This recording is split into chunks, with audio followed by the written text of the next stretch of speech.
நற்செய்தி வாசகம் தூய கன்னிமரியாவின் மாசற்ற இதயம் நினைவுக்கு ஊறியது. முதல் வாசகம் ஆண்டவரால் ஆகாதது எதுவும் உண்டோ தொடக்க நூலிலிருந்து வாசகம் 18:1-15.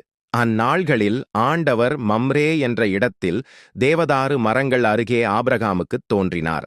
பகலில் வெப்பம் மிகுந்த நேரத்தில் ஆபிரகாம் தம் கூடார வாயிலில் அமர்ந்திருக்கையில் கண்களை உயர்த்திப் பார்த்தார்.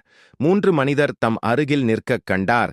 அவர்களைக் கண்டவுடன் அவர்களைச் சந்திக்க கூடார வாயிலை விட்டு ஓடினார். அவர்கள் முன் தரை மட்டும் தாழ்ந்து வணங்கி அவர்களை நோக்கி, என் தலைவரே, உம் கண்களில் எனக்கு அருள் கிடைத்ததாயின் நீர் உம் அடியானை விட்டுக் கடந்து போகாதிருப்பீராக. இதோ விரைவில் கொஞ்சம் தண்ணீர் கொண்டு வரட்டும். உங்கள் கால்களை கழுவியபின் இம்மரத்தடியில் இளைப்பாருங்கள். கொஞ்சம் உணவு கொண்டு வருகிறேன். நீங்கள் புத்துணர்வு பெற்ற பின் பயணத்தைத் தொடருங்கள். ஏனெனில் உங்கள் அடியானிடமே வந்திருக்கிறீர்கள் என்றார். நீ சொன்னபடியே செய் என்று அவர்கள் பதிலளித்தார்கள். அதைக் கேட்டு ஆபிரகாம் தம் கூடாரத்திற்கு விரைந்து சென்று சாராவை நோக்கி, விரைவாக 3 மரக்கால் நல்ல மாவை பிசைந்து அப்பங்கள் சுடு என்றார். ஆபிரகாம் மாட்டு மந்தைக்கு ஓடிச் சென்று ஒரு நல்ல இளங்கன்றை கொணர்ந்து வேலைக்காரனிடம் கொடுக்க அவன் அதனை விரைவில் சமைத்தான். பிறகு அவர் வெண்ணெய், பால், சமைத்த இளங்கன்று ஆகியவற்றைக் கொண்டு வந்தவர்கள் முன்வைத்தார். அவர்கள் உண்ணும் பொழுது அவர்கள் அருகே மரத்தடியில் நின்று கொண்டிருந்தார். பின்பு அவர்கள் அவரை நோக்கி, உன் மனைவி சாரா எங்கே என்று கேட்க அவர், அதோ கூடாரத்தில் இருக்கிறாள் என்று பதில் கூறினார். அப்பொழுது ஆண்டவர், நான் இளவேனிற் காலத்தில் உறுதியாக மீண்டும் உன்னிடம் வருவேன். அப்பொழுது உன் மனைவி சாராவுக்கு ஒரு மகன் பிறந்திருப்பான் என்றார். அவருக்கு பின்புறத்தில் கூடார வாயிலில் சாரா இதை கேட்டுக்கொண்டிருந்தார். ஆபிரகாமும் சாராவும் வயது முதிர்ந்தவர்களாயிருந்தனர். சாராவுக்கு மாதவிடாய் நின்று போயிருந்தது. எனவே சாரா தமக்குள் சிரித்து, நானோ கிழவி, என் தலைவரோ வயது முதிர்ந்தவர், எனக்கா இன்பம் என்றாள். அப்போது ஆண்டவர் ஆபிரகாமை நோக்கி, நான் வயது முதிர்ந்தவளாயிருக்க எனக்கு உண்மையில் பிள்ளை பிறக்குமா என்று சொல்லி சாரா ஏன் இப்படிச் சிரித்தாள்? ஆண்டவரால் ஆகாதது எதுவும் உண்டோ?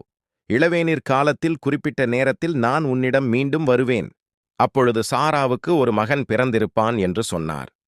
சாராவோ, நான் சிரிக்கவில்லை என்று சொல்லி மறுத்தார். ஏனெனில் அச்சம் அவரை ஆட்கொண்டது. அதற்கு ஆண்டவர், இல்லை, நீ சிரித்தாய் என்றார். ஆண்டவரின் அருள்வாக்கு.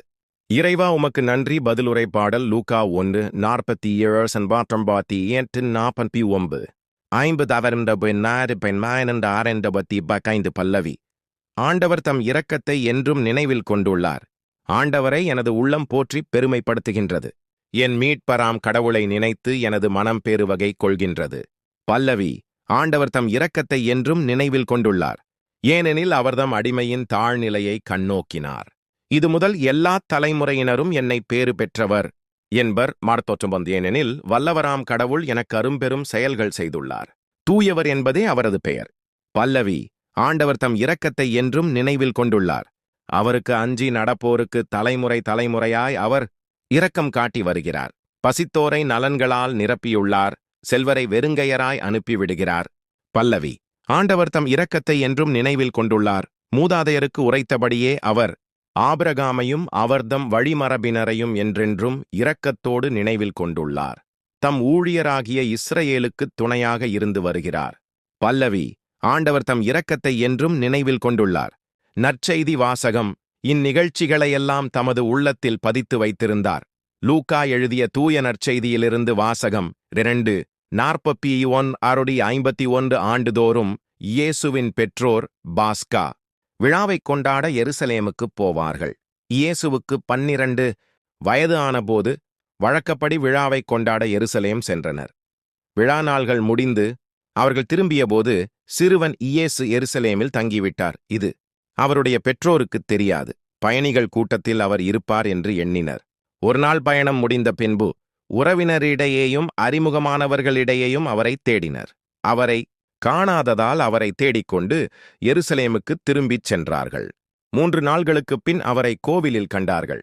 அங்கே அவர் போதகர்கள் நடுவில் அமர்ந்து அவர்கள் சொல்வதைக் கேட்டுக் கொண்டும் அவர்களிடம் கேள்விகளை எழுப்பிக் கொண்டும் இருந்தார்.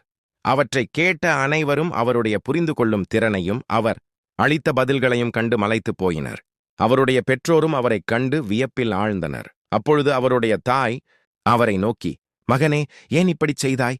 இதோ பார், உன் தந்தையும் நானும் உன்னை மிகுந்த கவலையோடு தேடிக் கொண்டிருந்தோமே என்றார். அவர் அவர்களிடம், நீங்கள் ஏன் என்னைத் தேடினீர்கள்? நான் என் தந்தையின் அலுவல்களில் ஈடுபட்டிருக்க வேண்டும் என்பது உங்களுக்குத் தெரியாதா என்றார் அவர். சொன்னதை அவர்கள் புரிந்து கொள்ளவில்லை. பின்பு அவர் அவர்களுடன் சென்று நாசரேத்தை அடைந்து அவர்களுக்கு பணிந்து நடந்தார். அவருடைய தாய் இந்நிகழ்ச்சிகளையெல்லாம் தமது உள்ளத்தில் பதித்து வைத்திருந்தார். ஆண்டவரின் அருள்வாக்கு. இறைவா, உமக்கு நன்றி.